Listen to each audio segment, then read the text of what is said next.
And good afternoon, ladies and gentlemen, and welcome in here to Elmira Pioneers Baseball as Doug Page alongside Robbie Knopf as Pioneers get set to take on the Mohawk Valley Diamond Dogs as they make their first trip to Little Falls, New York of the year.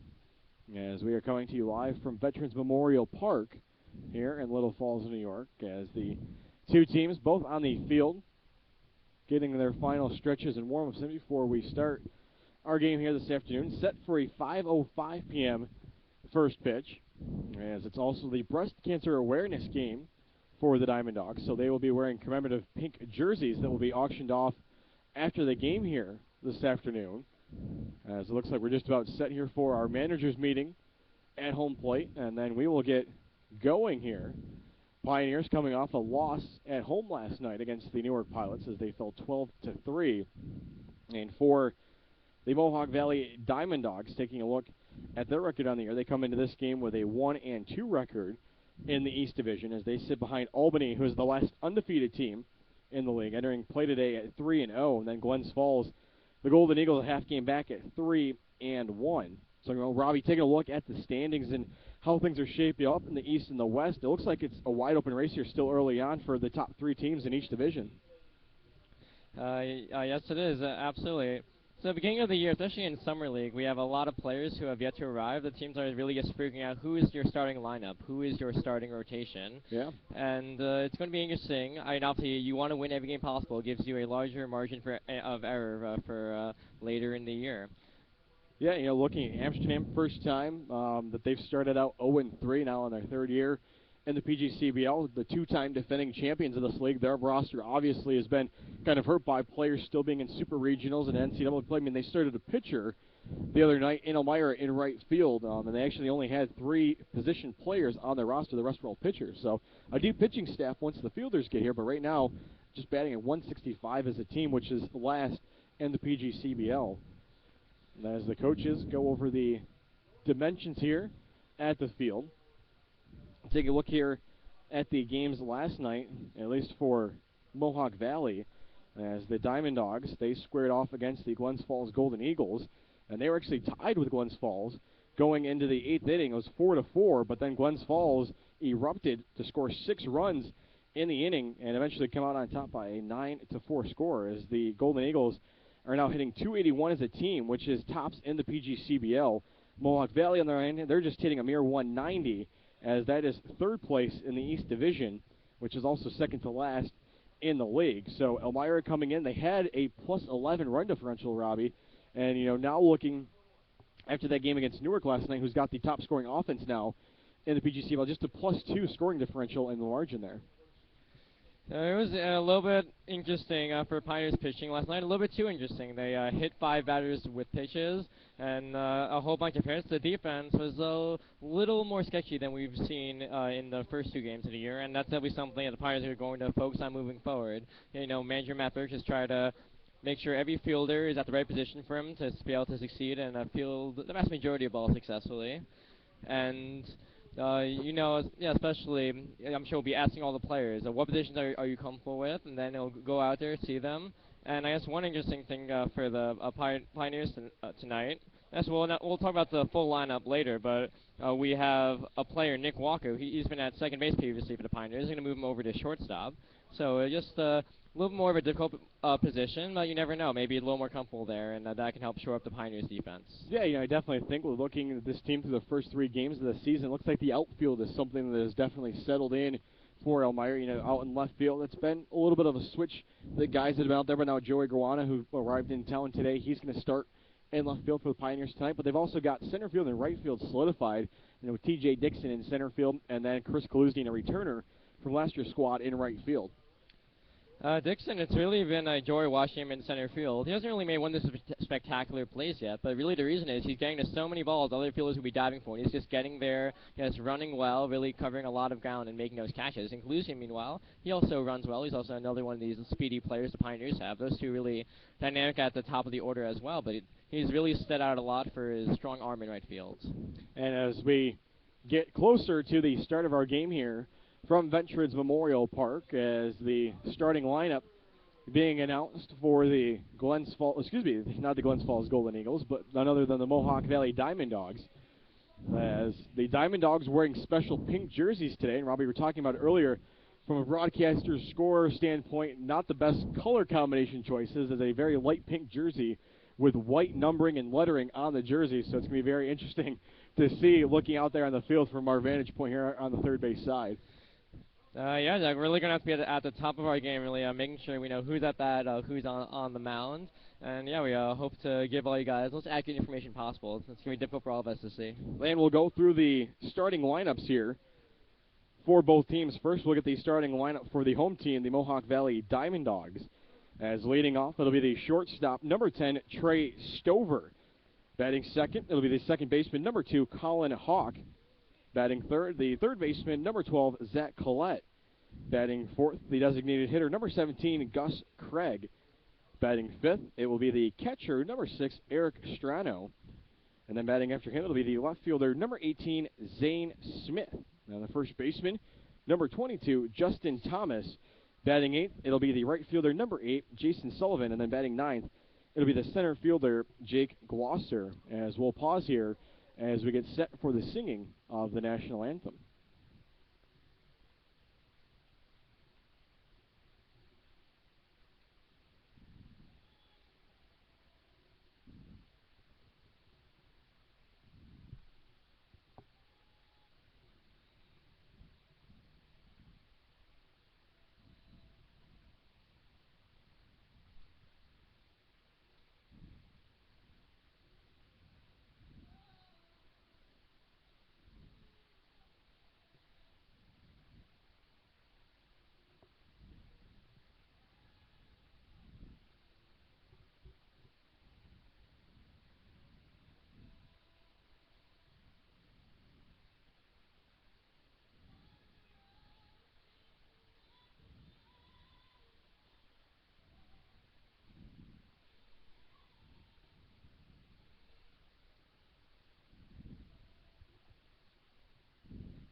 And a great job there of the national anthem here, as we've got a perfect night for baseball here at Veterans Memorial Park, as the Pioneers looking to try and get back into the win column.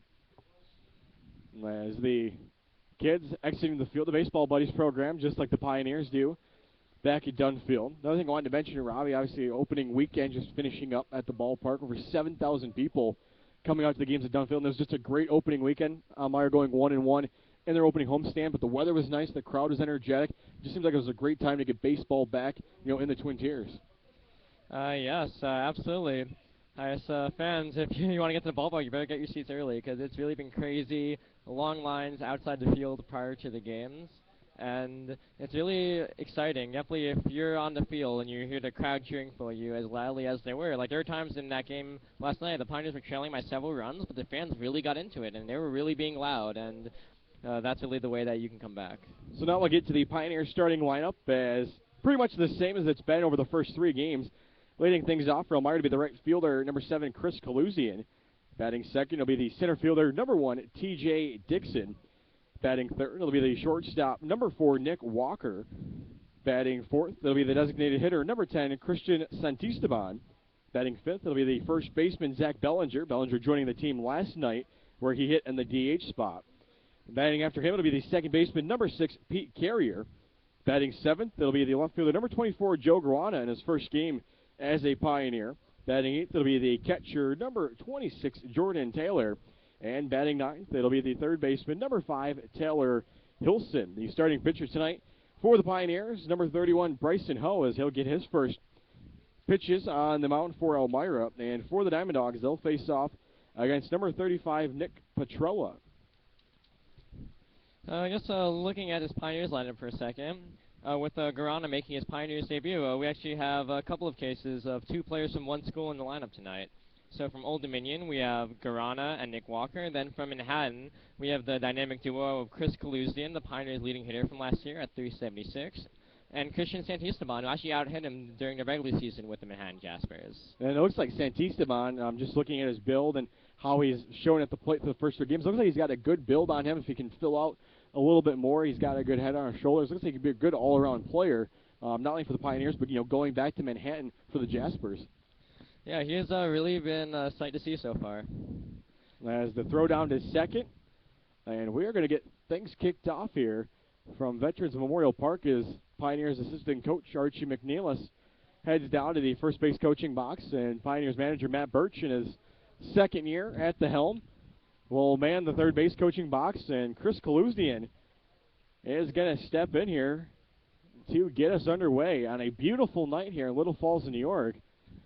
A little overcast, about 79 degrees, a nice little breeze from the right to left, and a good crowd over in the bleachers on the first base side getting some sun. And here's the first pitch from Bertello, and we are underway. And it's going to be a ball to start off the game. Yeah, Kaluzdian with a little bit of a rough night last night, but he did finish with that RBI double in the bottom of the 9th inning. The 1-0 now from Petrella, and a fastball swung and missed on there by Kaluzdian. Well, one of Kaluzdian's teammates from last year's Pioneer squad got drafted last night. In the 34th round, Christian Knott out of East Stroudsburg got taken by the Tampa Bay Rays. And a swing and a miss here on another good fastball from Petrella. As in total, Robbie, 4 Pioneers getting drafted in this year's first player draft. Yeah, and among them was Zach Sullivan, a Pioneer signee yet to report, and we'll have to see what happens with him. And a good ball here, hit down the third base line. That's going to be a fair ball as they got past the third baseman and into left field, but holding at first is going to be Kaluzdian. So a good way for Kaluzdian to start off the afternoon.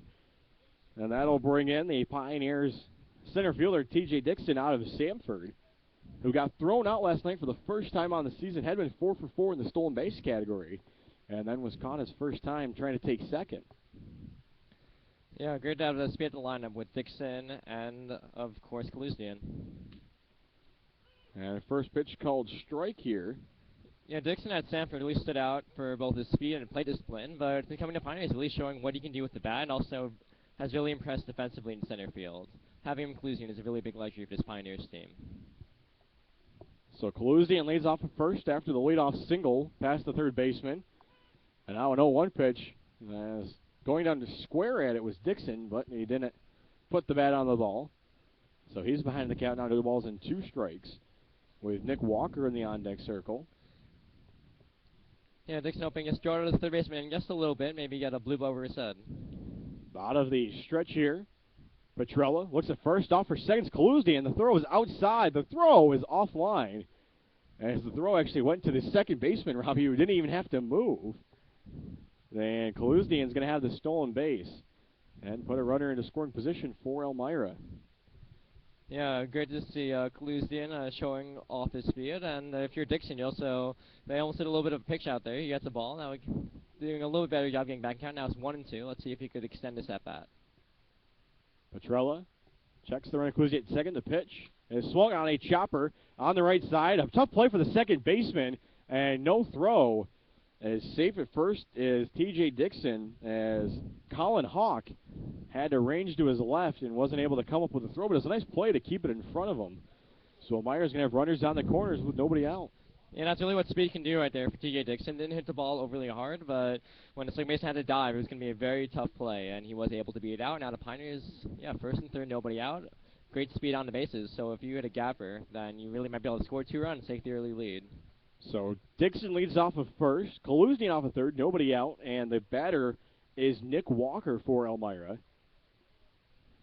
The pitch from Petrella is going to be a called strike.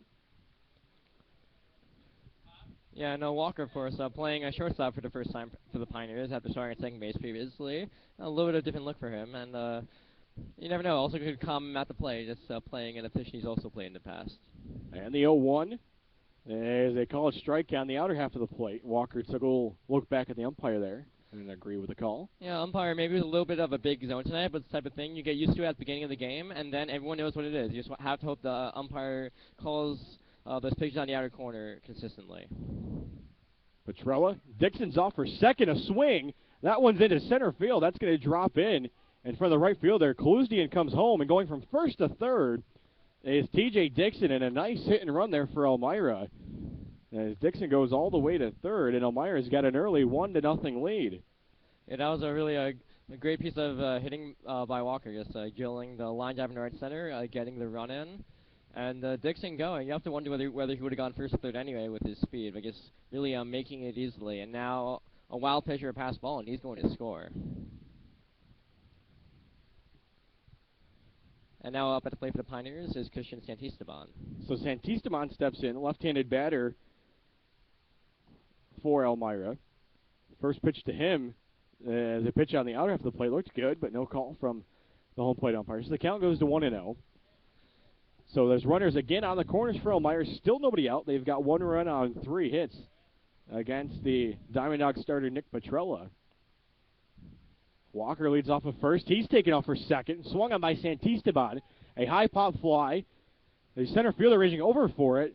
And he came in to cut off the left fielder Smith, as that was Glosser.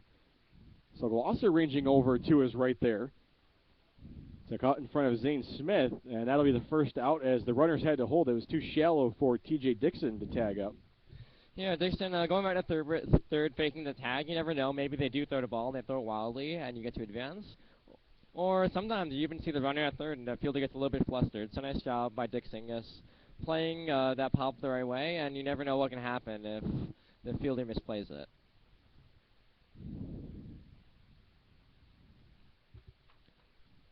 And out comes the catcher to talk to Petrella. So Strano going to come out and have a chat with his starting pitcher. So in bat here for Elmira, it's going to be Zach Bellinger, a Elmira, New York native. Actually, he'll get to play some baseball at his home college field tomorrow night as Pioneers taking on the Albany Dutchman. The Dutchman playing at the College of St. Rose, which is where Bellinger just finished up his junior year. For Bellinger, it's been an interesting run of playing around the college ranks, as he started out right out of high school going to VCU. Stayed at VCU for 2 years before transferring to the College of St. Rose. This is actually his third stint with Elmira. Oh yeah, and 2 years ago actually led the team in hitting. This is someone, first baseman. So now the Pioneers have 2 really excellent hitting first basemen between Santisteban and Bellinger at the plate right now. And yeah, I guess getting an impact player like that almost at the last second really has to be exciting for the Pioneers. As he played his first year as a senior, graduating out of Thomas A. Edison High School in Elmira Heights. And then his second go-around after finishing his first year at VCU, which is also the same school that Pioneers manager Matt Birch graduated from back in his collegiate playing days. So the count is 1-1 to Bellinger. Petrella delivers from the mound. It's swung at and missed. Nice breaking ball there on the outer half of the plate by Petrella. Yeah, it's a chart to start the game with a lot of fastballs. Realized it wasn't working. He's making a little bit of an adjustment here, throwing 2 straight breaking balls, and Bellinger has not been on either one. So we'll have to see if he can make the adjustment and maybe get the bat on the ball here. As Walker leads off first, Dixon off of third. Elmira with a 1-0 lead. As going for second is Walker, and now they're going to have Dixon in a rundown. He's heading for home, and is going to be tagged out by the catcher.